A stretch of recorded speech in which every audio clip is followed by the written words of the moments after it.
जुड़े हैं Edelweiss asset management के सीईओ इक्विटीज त्रिदीप भट्टाचार्य।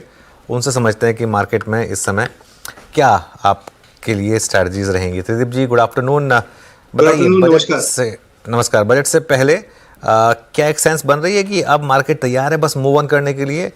हो गया जितना बुरा होना था, या अभी थोड़ा टफ रहेगा मार्केट?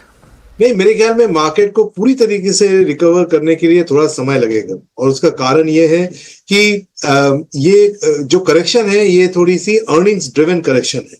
मतलब मार्केट जितना करेक्ट हुआ है, अर्निंग्स में भी हमारी पहली बार काफी कट आई है। पिछले 2-3 साल में हल्के करेक्शंस आके गए, बट इसमें और उनमें अंतर यह है कि इस बार पिछले 6-9 महीने में करीबन 10% का अर्निंग्स कट देखने को मिला है in major indices, stock wise earnings cut. तो और मार्केट भी उतना ही करेक्ट हुआ है। सो मार्केट का करेक्शन अभी तक के लिए तो फेयर है, और जब तक अर्निंग्स एस्टिमेट्स वापस नहीं आ जाते हैं, अर्निंग्स अपग्रेड्स वापस नहीं आ जाते हैं, तब तक पूरी तरीके से मार्केट का वापस आना थोड़ा डिफिकल्ट लगता है। उसके बीच में ये सब ट्रेडिंग रैली आगे होता रहेगा, और कुछ शेयर सडनली इंटरेस्टिंग लग रहे हैं, लेकिन पूरा ब्रॉडर मार्केट को पूरी तरीके से रिकवर करने के लिए अर्निंग्स को वापस आना होगा। अच्छा त्रिदीप जी, मैं एक एक करके, मेरे ख्याल से बिल्कुल सही कहा आपने कि ये प्राइस डैमेज जो था वो अर्निंग्स का रिएक्शन था, मतलब अर्निंग्स से बाजार ने रिएक्ट किया। अभी कुछ देर पहले यूपीएल के नंबर आए, मेरे ख्याल से 810 करोड़ रुपए की एक्सपेक्टेशन थी, 828 करोड़ रुपए का हमने नवीन फ्लोरिंग के नंबर्स को देखा।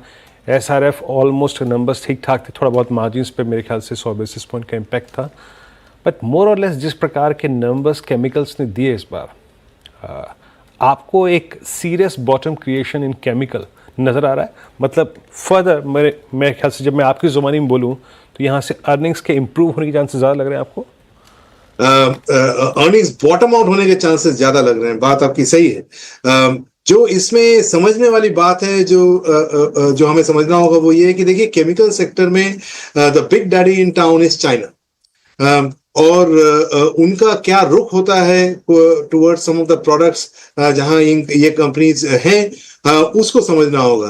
चाइना पे इम्पैक्ट अभी जब तक ट्रम्प के पूरे जो टैरिफ्स बैरियर्स वगैरह जो हैं, जब तक उनका पूरा खुलासा नहीं हो जाता, तब तक एक चाइना रिलेटेड एक अनसर्टेनिटी बनी हुई रहेगी। लेकिन अगर चाइना +1 तरीके से देखें तो केमिकल्स पहले भी क्या बोलते हैं फोकस में रहा है, लेकिन पिछले 1-2 साल में उनकी अर्निंग्स काफी कटौती हो चुकी है। अभी एक बेस अच्छा बन रहा है, और कुछ नतीजे जो इस बार आए उनको देखकर ऐसा लग रहा है कि शायद बॉटम क्रिएशन हो रहा है। तो हम भी इनको केयरफुली देख रहे हैं, और जहां मौका मिले कोशिश कर रहे हैं पॉजिटिव होने की, लेकिन अभी हमारा स्टार्टिंग पॉइंट इसमें अंडरवेट है। बिल्कुल सर, गुड आफ्टरनून सर, मैं श्रेया बात कर रही हूँ। त्रिदीप जी, अर्निंग्स पे स्टिक रहते हैं। आपने अर्निंग्स के बारे में कहा कि जो प्राइस डैमेज हमें देखने को मिला, जो गिरावट हमें मार्केट में देखने को मिली, अर्निंग्स पर ही डिपेंडेंट थी, लेकिन जितनी भी अर्निंग्स अभी तक आपने देखी है उसमें कहीं रिवाइवल के संकेत दिखे हैं कि आपको कोई पर्टिकुलर स्पेस में कहीं ग्रोथ विजिबिलिटी स्ट्रांग नजर आ रही है? जी, सो उसमें आई थिंक अभी तक जो अगर हम निफ्टी 50 या जो बड़े इंडिसेस है उनके अर्निंग्स देखें, तो शायद ये रिजल्ट सीजन में नेट अभी तक 1 to 1.5% का अर्निंग्स कट देखने को मिला है। उसके अंदर में अगर डाइसेक्ट करके देखें तो मेरे ख्याल में कंजम्पशन एक ऐसा सेक्टर है जो कि थोड़ा बॉटम आउट होता दिख रहा है। हमारा ये मानना है कि consumption is a dark horse of calendar year 25।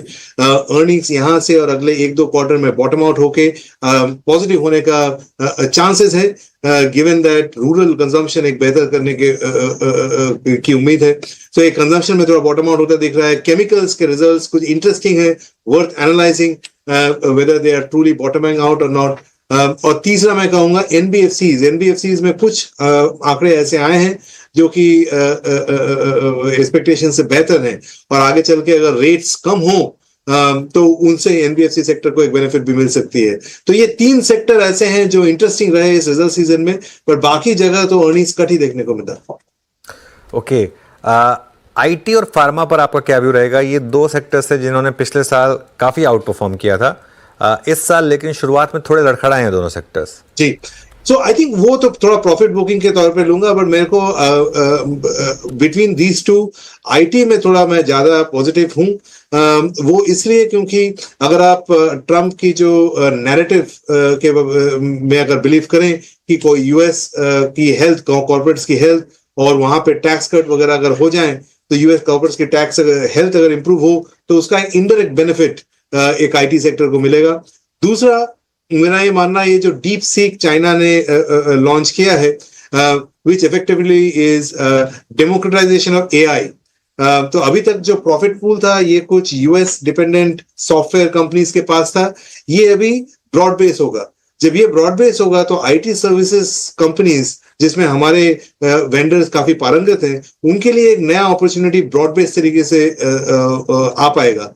इसको लेके मेरे को लगता है कि अगले 2-3 साल में एक अच्छा खासा ग्रोथ ड्राइवर बन सकता है, जो कि काफी इनिशियल स्टेजेस में है। तो इसलिए मैं आईटी में थोड़ा ज्यादा पॉजिटिव हूँ। फार्मा में हम लोग न्यूट्रल से मार्जिनली अंडरवेट हूँ। जी, ये गोल्ड का wild swing as a class itself, gold को आप कैसे देख रहे हैं? और गोल्ड के मूव को अगर हमें और कैप्चर करना हो तो इस वक्त टाइटन या फिर ये गोल्ड फाइनेंस कंपनियां, मुथूट मन्नापुरम और इनफैक्ट सम बैंक्स जो कि गोल्ड डिस्बर्समेंट्स में एक सब्सटेंशियल शेयर रखते हैं, फॉर इंस्टेंस फेडरल बैंक, इन पर आपका view? Ultimately gold as a underline.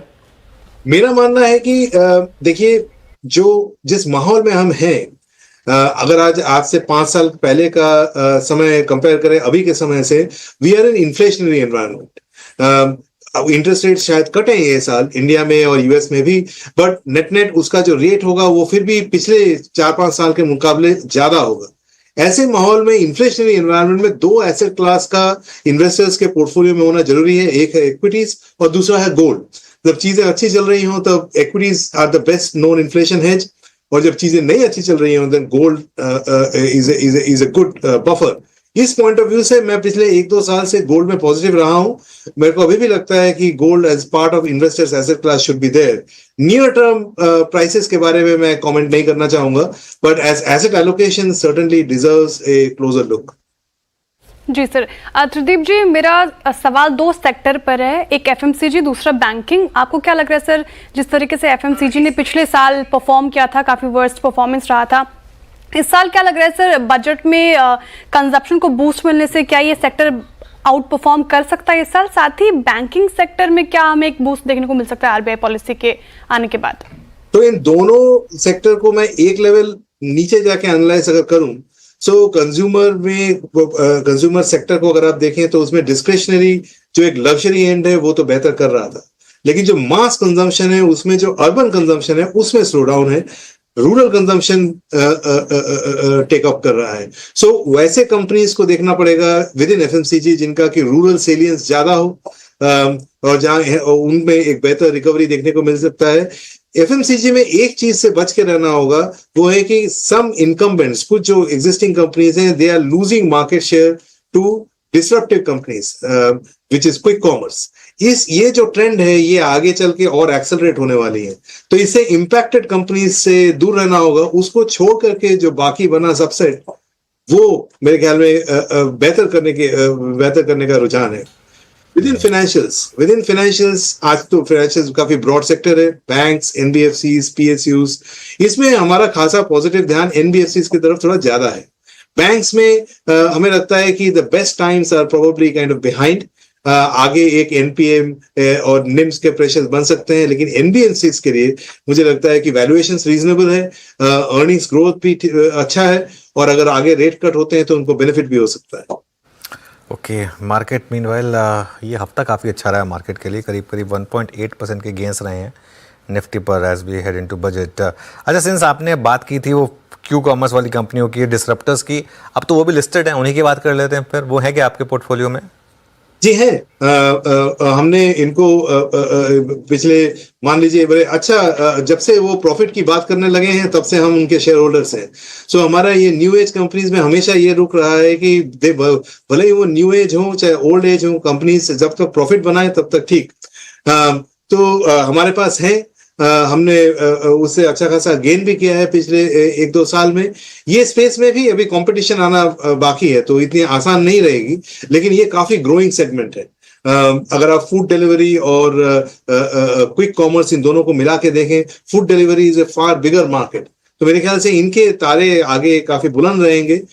इनमें से विनर कौन होगा वो एक क्रिटिकल क्वेश्चन है, रादर देन द सेगमेंट। इस सेगमेंट मार्केट शेयर गेन करेगा, particularly in urban consumption point of view. चलिए त्रिदीप जी, बहुत बहुत शुक्रिया आप इस कार्यक्रम में शामिल हुए। नमस्कार। सभी स्टॉक्स और इंडस्ट्रीज पर रखे आपने। आई होप ये सारे चेहरे जितने आज खुले हुए हैं वो कल बजट की संध्या में भी खिले रहे। अच्छा बजट हो और यहाँ से पॉइंट्स निफ्टी और निफ्टी बैंक में जुड़े हैं। बहुत बहुत शुक्रिया सर। अनुज, क्लोज बेहद